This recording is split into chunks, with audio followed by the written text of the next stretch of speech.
Conflict now causing oil prices to rise. Video shows a U.S. certified oil tanker on fire after it was attacked in the Strait of Hormuz. The crew was evacuated. Energy experts now say Iran has closed the strait where about a fifth of the world's oil travels. 20%, of the world's oil passes through that waterway connecting the Persian Sea to the Indian Ocean. Oil prices in the U.S. have risen about 10% to over $72 a barrel.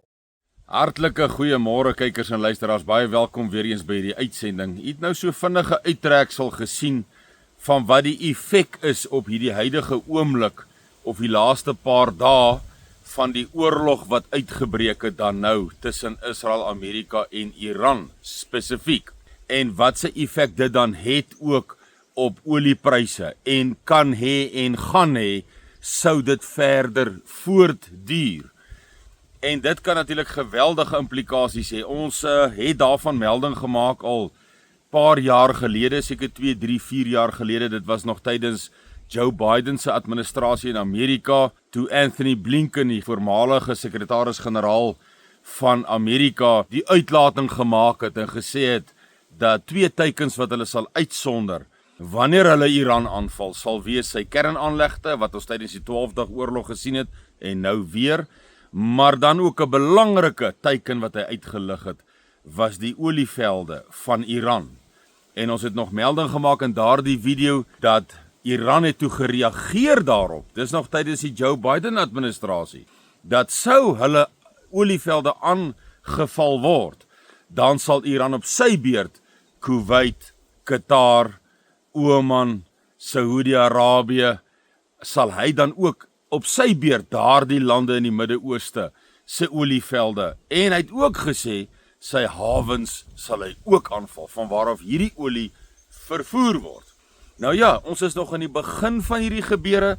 Daar kan nog 'n eskalasie. Ek wil amper my verstout om te sê, as die Amerikaners nie binne 4 weke of 'n kort tydstip, ek wil nie regtig 'n tyd daaraan koppel nie, maar ek dink die feit dat ek 4 weke noem, gee 'n idee van in hoe kort tyd sal die Amerikaners moet of hierdie oorlog in totaliteit wen om 'n mate van herstel te kry op die energiepryse in terme van veral dan nou ruolie en brandstof en alles wat daarmee saamgaan. Maar ek betwyfel of dit die geval gaan wees. U weet, Amerika is 'n baie groter land en 'n by verre groter weermag uit die aard van die saak as Iran. Maar ons moet ons nie blind staar teen groot moondhede nie. As ons kyk in die verre verlede toe Persië, die Persiese wêreldmag wil ek amper sê, 490 voor Christus, het hulle Griekeland aangeval, wat nie 'n kans gehad het teen hulle nie, op papier nie. En Griekeland het hulle 2 keer op hulle baadjie gegee, 2 keer pak gegee. Daarna was dit die Macedoniërs, wat in 10 jaar se tyd die hele Persiese leer en mag verwoes het, as ek dit nou maar so kan stel. En so kan 'n mens maar deur die geskiedenis gaan, ons eie geskiedenis. Wat se kans het die boervolkie gehad teen die magtige Britse ryk, 'n wêreldryk. En hierdie ou paar 100.000, 10.000 boere, soldate, krygers, guerrillavegters in Suider-Afrika. En was dit nie vir die konsentrasiekampe en ons vrouens en kinders wat vermoor was in konsentrasiekampe in ons eie Holocaust nie, dan het die boere volgens geskiedskrywers nog 6 maande sou ons die oorlog gewen het, omdat die finansiële kostes vir Engeland net te hoog en te veel en te ver gegaan het. En dis dieselfde met Amerika. Blykbaar sê hulle dat Amerika, dit kos hom tans 1 biljoen per dag hierdie geveg. En ek gee dit nie 'n goeie kans dat die Amerikaners hierdie ding vinnig gaan agter die rug kry nie. Ons sien dat Iran het ook nou 'n baie strategiese skuif gemaak. Ek noem maar enkels, daar's baie wat ek kan noem, maar onder andere vir my 'n groot skuif en 'n baie in hulle terme 'n goeie skuif. Strategies was om hulle magte te desentraliseer. Met ander woorde, hulle het nie 'n sentrale punt van gesag, as ek dit nou maar in eenvoudige terme kan verduidelik. Hulle het nie 'n hoofkwartier van waaraf al die instruksies gaan nie. Hulle het hom gedesentraliseer. Dis hoekom ek spring nou so 'n bietjie rond, maar Suidlanders is ook so ontwerp dat sou die sentrale HK en leierskap dan nou vir welke rede ook al geneutraliseer word, nie daar is nie bestaan nie, dan sit jy nog steeds met jou provinsiale leiers streeksleiers, sameroepers, groepleiers, wat dan eie inisiatief oor die hele land kan voer, ten tye van anargie en chaos, wat nou 'n baie groot waarskynlikheid raak, net in en ten opsigte van die brandstofgebeure, wat ons nou in Suid-Afrika sien. En ons het gesien, om net vinnig weer daardie punt af te handel, die feit dat 'n klein landjie, 'n swakker land, baie keer die oorhand kry. Ons het gesien toe Afghanistan sy bevel en beheer gedesentraliseer het, Amerika het verloor daar. Vietnam, Amerika het verloor daar. So ons het dit nou al onlangs nog gesien. En dit is presies wat die Iranese nou gaan maak het. En sê, julle kan nou maar al ons presidente en al ons leiers en al ons eerste ministers en generaals uithaal, ons het hom gedesentraliseer. En so elke tweede ou weet nou, ek gaan met my vragmotor, met my vuurpyl gaan ek dit doen. En daai ou gaan met sy vragmotors en sy vuurpyle gaan hy dit doen. En om dit in daardie gebergagtige, veral westelike deel wat ideaal is vir Iran, bergagtige terrein as ook die noordelike, daar van die oseaanse kant af, van die see se kant af, is dit absoluut geweldig gunstig vir Iran. En ek wil eintlik sê, onmoontlik vir Amerika om 'n oorlog regtig teen hulle te wen. Maar ja, hoekom ek sê 4 weke, as dit nie baie gou opgelos word en hierdie teiken van olietankers, ons sien daar sal 5-6 olietankers aan die brand geskiet. Ons sien dat Saudi-Arabië en Qatar een van die grootste olieraffinaderye op die aardbol in Saudi-Arabië is gebom. Nou ja, dit blyk of dit dalk 'n vals vlag kan wees. Tucker Carlson het melding gemaak van die Mossad, Israeliese intelligensie, wat gevang is in Saudi-Arabië en Qatar met hierdie bomplanne, as ek dit nou maar in eenvoud kan sê, hierdie bomplanne op dan nou Qatar se olieraffinaderye, waarvan een klaar gebeur het, as ook Saudi-Arabië, waarvan die grootste een van die grootstes op die aardbol, reeds gebeur het. Daar die plant is gesluit, daar word nie nou tans geraffineer nie, want hy's gebom. Ek sal die strategiese daarvan verstaan, dat Israel vals vlagoperasies daar loods, sodat hy die Saudi-Arabiërs kan oprig, om aktief tot die oorlog te begin deelneem, as ook Qatar. Want hoe meer mense teen Iran beginne veg, hoe beter is dit vir hulle, in strategiese taktiese terme. Maar, Qatar het die Mossad agente gevang, Saudi-Arabië het, en dit kan nou baie maklik boemerang, en sê, haha, dit was toe nie Iran nie, want Iran het by paar geleenthede, vreemd genoeg in die begin gesê, ons het nie daardie plekke gebom nie. Maar dis nie die punt vanoggend hier vinnig nie, die punt wat ek met u net wil by uitkom. Ek dink ons almal begin nou sien, dat binnelands begin ons eie pryse praat van 'n 3 tot 'n 8 rand op die korttermyn verhogings in en met brandstof. Jy kan dink wat se effek dit alreeds net op ons ekonomie gaan hê. Dan praat ons nie van, daar is sprake van $100 'n vat, dan is daar sprake van tot $250 'n vat, en dan moet u besef en verstaan, dan gaan brandstof absoluut, ek wil amper sê onbekostigbaar raak in Suid-Afrika. En dan gaan jy begin, hy gaan eers duur raak, en as dit so aanhou, natuurlik afhangende van hoe vinnig hierdie eskalasie in ten opsigte van die olie teikens verder gaan ontwikkel, gaan ons nou binnekort olievelde verder begin sien aan die brand geskiet word, ek weet nie. Gaan ons sien, daar gaan 'n vinnige eskalasie wees van olietankers wat geskiet en in die brand geskiet word, ek weet nie.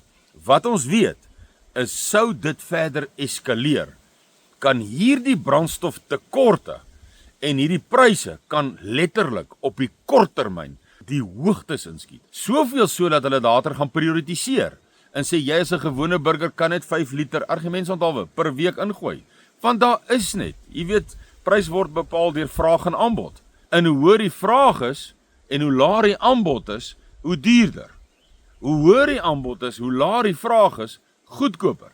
Nou begin ons by die punt kom waar die aanbod is besig om laer te raak. So die vraag is nog altyd soos wat hy was, maar die aanbod raak laer, pryse gaan duurder raak.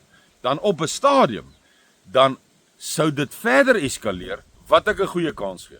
Want Iran sien hierdie oorlog as 'n oorlog vir oorlewing. Absoluut. Hierdie is nie 'n oorlog vir hom om te wen teen 'n ander land of om grond te annekseer nie. Dis vir hom 'n oorlewing. Nou die oomblik wat 'n mens, 'n volk, 'n nasie, ek 'n oorlewingsstryd ingaan, is 'n baie gevaarlike. Dan is jy bereid om alles in die stryd te werp, te voer, om te oorleef. En dit het hulle nou by vele geleenthede gesê, this is a war of survival for Iran. So 'n geweldige instelling wat vir my definitief sê dat hierdie gaan eskaleer. Ons gaan 'n eskalasie sien. Dit gaan verrykende gevolge op energiepryse in die wêreld hê. Brandstof gaan duur raak, later te duur, onbekostigbaar.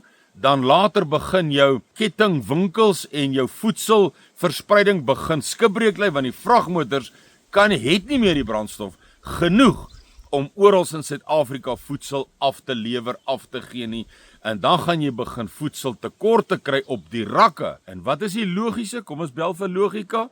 Wat gaan gebeur as jy nie meer kos op die rakke kry nie? Jy gaan nie ophou eet nie. Want dis een ding wat ons almal moet bly doen. Jy gaan begin uitkyk na alternatiewe. Wie het nog kos? By wie kan ek gaan vra? As daar nie is nie, by wie kan ek vat? As jy nie kan betaal nie. So jy kan dink hoe dit die revolusie sal pas in Suid-Afrika. So hier is 'n absolute teelaarde, 'n geleentheid vir die revolusie om uit te breek. Spontaan. Amper terug by wat Malema al by vele kere gesê het. This will be a leaderless revolution. Nou hierdie is 'n ideale klimaat om 'n leierlose revolusie van stapel te stuur. Want wanneer hulle in die Oosrand nie meer kos kan koop en kry op die rakke as gevolg van die brandstoftekorte en kostes en wat ook al daarmee saamgaan nie, wanneer hulle dit nie meer kan regkry nie, dan gaan hulle begin plunder, begin roof, begin platland te beweeg waar daar mos voedsel is, want jy moet eet. En dan kan dit nou begin eskaleer oor die hele land en daar het jy jou klimaat vir 'n revolusie, anargie, grondbesetting, noem dit, dan kan al daardie ideale van die revolusionêr, ideale van om ontslae te raak van hierdie kolonialiste, waarvan ons mos nou maar altyd beskuldig word, is dan mos nou, wil ek amper sê, die tafel ideaal gedek vir hulle om dit as 'n geleentheid te gebruik, wat natuurlik vir een van my in 'n penarie, in 'n baie netelige situasie plaas. Daarom kykers en luisteraars, sluit aan, raak deel, vergewis u self, gaan kyk na ons Suidlanders AI wat nou onlangs begin het, waar ons 'n idee gee oor die verskillende departemente wat in Suidlanders is. Wat is die funksies van die departemente? Sluit aan, as u mediese agtergrond het of logistieke agtergrond of kommunikasie agtergrond, sluit nie net aan nie, maar bied jou dienste aan, want hoe meer mense aktief deelneem, hoe sterker is hierdie noodplan om ons mense se lewens te red, om ons mense te probeer beskerm. Dit is alles logies hierdie. En ons begin nou sien, hierdie is 'n baie gevaarlike, hierdie is in dieselfde klas as wat ons 'n paar maande en 'n enkele jaar of 2 gelede gesien het met Eskom, wat 'n hoë risiko was. Wanneer ons geweet het Eskom faal, is daar baie vinnig energie en chaos. Nou brandstof is baie in dieselfde vlak in terme van risiko. Is dit 'n geweldige hoë risiko wat ons nou in is en besig is om te betree en kan baie vinnig die risiko verder verhoog, waar hierdie energie, hierdie geweld, hierdie in beslag neem van plase en eiendomme sonder betaling kan dan nou amper spontaan gebeur. En waar plaas dit u? Want hulle wil jou nie op hy plaas hê nie, hulle wil jou nie in 'n huis hê nie, hulle het dit gesê, hulle wil ons nie hê nie. En dan is daar een opsie oor, en dis om in 'n stelsel opgeneem te wees, waar jy met andersdenkende mense wat onder dieselfde teikengroep verkeer, dan nou opgeneem te word, en dan daarin deel te neem, in hierdie fase onttrekkingsfase 1, as hy nodig is vir fase 2, na fase 2 toe, as dit nodig is vir 'n fase 3, tot en met ons dan nou, soos ons siener tereg gesê het, kaal gestroop van alles, met die rug teen die muur staan. En daar by daardie rug teen die muur, Daar sal ons as 'n volk, as 'n oorblyfsel, nie as 'n volk meer nie, as 'n oorblyfsel, Sefanja sê, 'n geringe elendige, wat by die naam van die Vader geskuil het, sy insetting en sy verordeninge weer wil hê, weer wil doen, belydenis aflê dat ons daarvan afgedwaal het, daar dan, met die rug teen die muur, kaal gestroop van alles, 'n terugkeer na ons Skepper, 'n wil en 'n behoefte en 'n belofte om terug te keer, en 'n veranderde oorblyfsel te word, onder 'n huisende vuurkleur, daar word dan verootmoedig. En na daardie verootmoediging, Siener het dit in 'n visioen gesien, wanneer ons verootmoedig, dan begin dinge vir ons verander. Dis die hele Bybel heen so. Dit was nog nooit anders nie. Ons moet terugkeer, en dis waar ons sal terugkeer, want dan het ons nie meer 'n keuse nie. Dan word ons finaal gedwing op ons knieë, finaal gedwing in verootmoediging, en daardie terugkeer sal dan ook ons herstel, ons oorlewing, nie net alleenlik oorlewing nie, maar ook herstel teweegbring. En dan daardie herstel is dan die vergestalting van die huis van 'n vuurkleur, wat basies beteken, wat in reguit terme beteken, die koninkryk van ons Skepper is in alle terme weer herstel in hierdie republieke in Suid-Afrika, en van daar af is daar vele profesieë van hoe die herstel dan sal plaasvind in terme van moordenaars wat sal vlug ewenaar toe, en so meer, burgeroorlog wat ons gaan oorkom, waar ons daardie burgers in daardie burgeroorlog in Durban in die see in sal jaag. So daar's nou baie detail rondom dit, maar in kort is dit, en hierdie brandstof kan baie maklik hierdie gebeure van stapel stuur in nie te ver afgesiende tyd nie. So kykers en luisteraars, sluit aan, subscribe, hou van, druk daai like knoppie, sodat hierdie waarskuwing u mede-volksgenoot ook kan bereik. Want hoe meer hou van, hoe meer like, verskoon my Engelse gebruike, maar almal weet nou as ek sê like, is dit like, maar hoe meer hou van en like, hoe meer word hierdie boodskap op die algoritmes versprei, en gee ten minste vir u mede-volksgenoot die kans en die geleentheid, wat hy moet hierdie waarskuwing vanaf 'n brandwag doen. Dit is sy saak. Dis sy of haar saak. Die bloed is dan nie meer op u hand en op my hand nie. Ons het ons waarskuwing, vir 25 jaar het ek hierdie waarskuwing gebring. Ons het 2, 3, 4 jaar gelede tydens die Joe Biden administrasie, het ons gesê, die straat van Hormuz, ons het die olievelde genoem, ons het die hawens genoem, die gedagte, die plan, toe sit net uitsprake. Nou het ons die fisiese bereik. En nou is dit besig om te gebeur. Kykers en luisteraars, raak deel, en tot 'n volgende keer. Totsiens.